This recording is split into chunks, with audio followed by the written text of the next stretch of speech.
जब मार्केट बंद होता है, एक्सपायरी से एक दिन पहले 3:30 में जब मार्केट बंद होता है और उससे अगले दिन जब मार्केट खुलता है 9:15 में मार्केट खुलता है, तो यहाँ पे जो थीटा का डिके होता है इसके बीच में लगभग 18 घंटे के गैप होता है। तो इस 18 घंटे के गैप में जो थीटा का डिके होता है वो हाईएस्ट होता है यार। फर्स्ट पॉइंट है एवरीवन, एफएनओ मंत्रा में आपका स्वागत है। मैं हूं सीएमए सिद्धार्थ सिन्हा, एक सेबी रजिस्टर्ड रिसर्च एनालिस्ट है। इस वीडियो में मैं आपको एक्सप्लेन करने जा रहा हूं सिंपल ऑप्शन सेलिंग स्ट्रेटजी। इस स्ट्रेटजी में हम क्या करेंगे कि एक्सपायरी से एक दिन पहले 3:15 पे हम इस पोजीशन को इनिशिएट करेंगे और एक्सपायरी के दिन 11 बजे हम इस पोजीशन से निकल जाएंगे। अब ये सारा जो पोजीशन क्रिएट करना है आपको निफ्टी के वीकली एक्सपायरी में करना है यार। सपोज निफ्टी चल रहा है 24,000 पे यार, तो यहां से आप 200 पॉइंट ऊपर चले जाइए और 24,200 के कॉल को आप शॉर्ट कर दीजिए। ठीक इसी तरह यहां से 200 पॉइंट आप नीचे आ जाइए, 23,800 के पीई को आप शॉर्ट कर दीजिए। ये आपको करना है निफ्टी के वीकली एक्सपायरी में यार।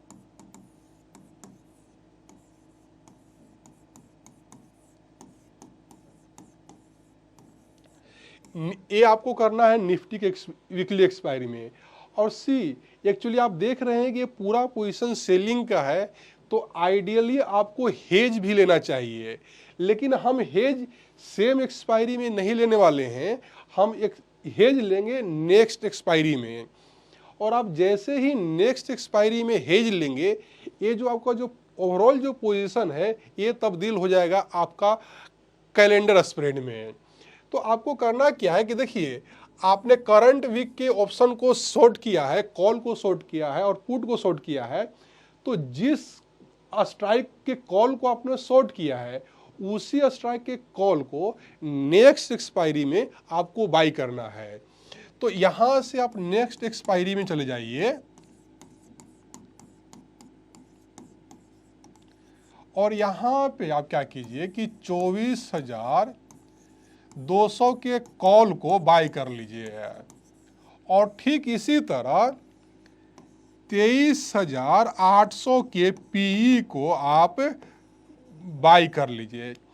आप इतना ही करेंगे तो आपका जो ओवरऑल जो पोजीशन है वो कैलेंडर स्प्रेड में तब्दील हो जाएगा। नाउ सी, इस स्ट्रेटजी में आपको प्रॉफिट कैसे होने वाला है। जैसा कि आप जानते हैं कि जो करेंट एक्सपायरी रहता है एंड डेट टू एक्सपायरी से एक दिन पहले, तो ये वाला जो सेलिंग वाला जो आपका लेग है, जो सेलिंग का जो दो लेग है कॉल और पुट का, इसमें थीटा का डिके हाईएस्ट होगा और आपका जो बाउट लेग है जो आपने नेक्स्ट एक्सपायरी में बाय कर रखा है वहां पे थीटा का डिके कम होने वाला है। तो इस वजह से ओवरऑल आपको इस पोजीशन में थीटा का बेनिफिट होगा। नाउ सी, ये तो रहा कि आपको थीटा का बेनिफिट कैसे होने वाला है। नाउ इस स्ट्रेटजी को करने के पीछे क्या लॉजिक है और क्या रीजनिंग है ये सुनिए। एक्सपायरी से एक दिन पहले यार, जब मार्केट बंद होता है, एक्सपायरी से एक दिन पहले 3:30 में जब मार्केट बंद होता है और उससे अगले दिन जब मार्केट खुलता है 9:15 में मार्केट खुलता है, तो यहाँ पे जो थीटा का डिके होता है इसके बीच में लगभग 18 घंटे के गैप होता है। तो इस 18 घंटे के गैप में जो थीटा का डिके होता है वो हाईएस्ट होता है यार। फर्स्ट पॉइंट है। तो इस स्ट्रेटजी में हम एक तो इसका बेनिफिट उठाने वाले हैं। दूसरी बात है, जिस दिन एक्सपायरी होती है उस दिन ट्रेडिंग सेशन जब खुलता है तो फर्स्ट 1 आवर में थीटा का भी डिके हाईएस्ट रहता है। तो हम इस स्ट्रेटजी में इन दो चीज़ों का बेनिफिट उठाने वाले हैं यार।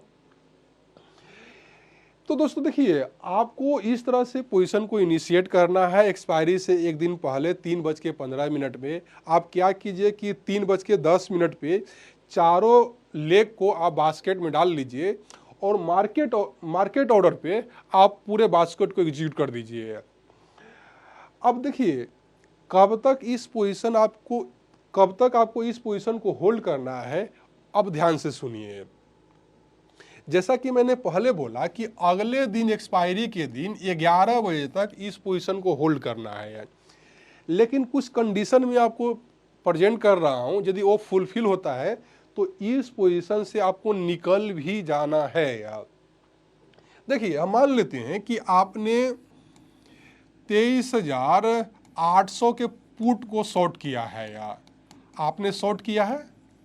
हम मान लेते हैं कि इसका प्रीमियम 200 था जब आपने शॉर्ट किया था, सुविधा के लिए मान लेते हैं कि प्रीमियम 200 था, और जो आपने जो कॉल बाय किया है वो 24,200 के कॉल को आपने शॉर्ट किया है, सॉरी, इसका भी मान लेते हैं कि प्रीमियम 200 ही चल रहा है। एक बार मान लेते हैं, सपोज अगले दिन मार्केट खुलता है और किसी एक लेग का जो प्रीमियम है उसमें 75% की बढ़ोतरी हो जाती है यार।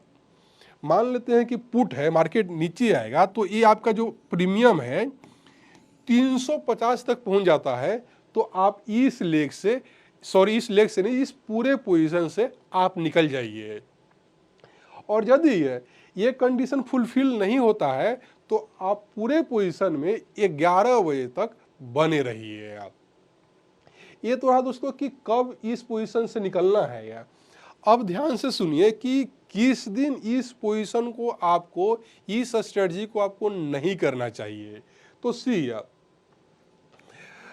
मान लेते हैं कि एक्सपायरी से एक दिन पहले, अब हाँ, ये एक्सपायरी से एक दिन पहले जब निफ्टी के चार्ट को देख रहे हैं ना, तो आप डेली टाइम फ्रेम पे देखिए और डेली टाइम फ्रेम पे देखिए कि किस तरह के कैंडल फॉर्म हुआ है। मान लीजिए कि एक्सपायरी के एक दिन पहले कुछ इस तरह से हैमर कैंडल बनता है यार, तो मैं बोलूँगा कि आप इस पोजीशन को, इस स्ट्रेटजी को करने से बचिए, पहला।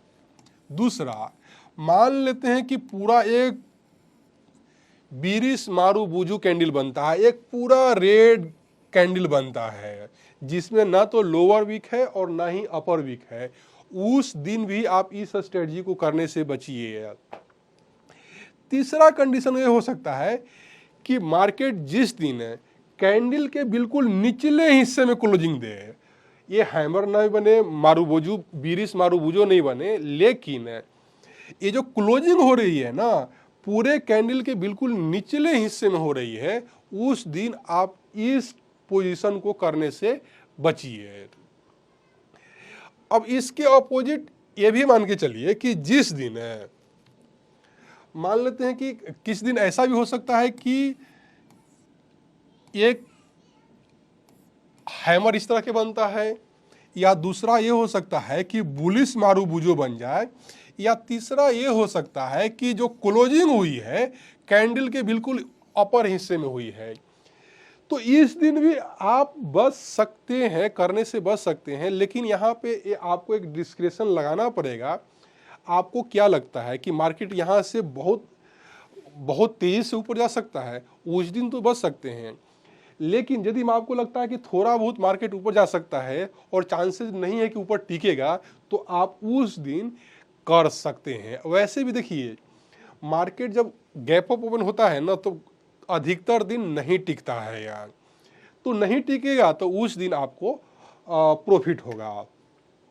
अब देखिए, इस स्ट्रेटजी को एक ड्रॉबैक है अब इस स्ट्रेटजी का करने का एक ड्रॉबैक है, जब से सेबी ने मार्जिन का नियम चेंज किया है तब से इस स्ट्रेटजी को करने में दिक्कत हो रही है।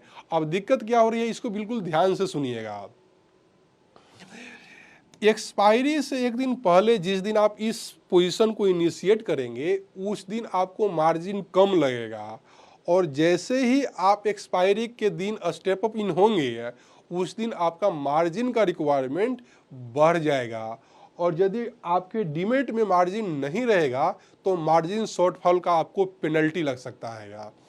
तो तो मैं आपको बोलूँगा कि यदि आपके डीमेट में यदि 10 लाख का मार्जिन है, कोलेटरल और कैश दोनों मिला के, तो आप केवल आधे मार्जिन से इस स्ट्रेटजी को कीजिए, क्योंकि अगला दिन मार्जिन बढ़ने वाला है, तो जो बाकी का मार्जिन आपके डीमेट अकाउंट में बचा रहेगा वो यूटिलाइज हो जाएगा, और न रहने की स्थिति में आपको मार्जिन शॉर्टफॉल का पेनल्टी देना पड़ सकता है, और जो आपका ब्रोकर है आपके ओवरऑल पोजीशन को स्क्वायर ऑफ भी कर सकता है यार। अब देखिए, एक्चुअली दोस्तों आपने सुना होगा कि पैसा तो ऑप्शन सेलिंग में ही बनता है, और इस स्ट्रेटजी में जो मैंने आपको एक्सप्लेन किया ये भी ऑप्शन सेलिंग का ही है, और इस ऑप्शन सेलिंग को हमने हेज किया है नेक्स्ट वीक के ऑप्शन से यार। तो यहाँ पे आपको अनलिमिटेड लॉस होने वाला भी नहीं है। यदि मार्केट काफ़ी वाइब्रेंटली ऊपर चला जाता है या नीचे चला जाता है, तो जो करंट वीक का एक्सपायरी है जो ऑप्शन है उसमें तो आपको लॉस होगा, लेकिन नेक्स्ट वीक का जो आपने ऑप्शन बाय कर रखा है वो आपको बचा लेगा। लॉस थोड़े बहुत तो होंगे, लेकिन आपको बहुत बड़ा लॉस होने से बचा लेगा। तो इस वीडियो में दोस्तों इतना ही। उम्मीद करता हूं कि आपको ये वीडियो पसंद आई होगी यार।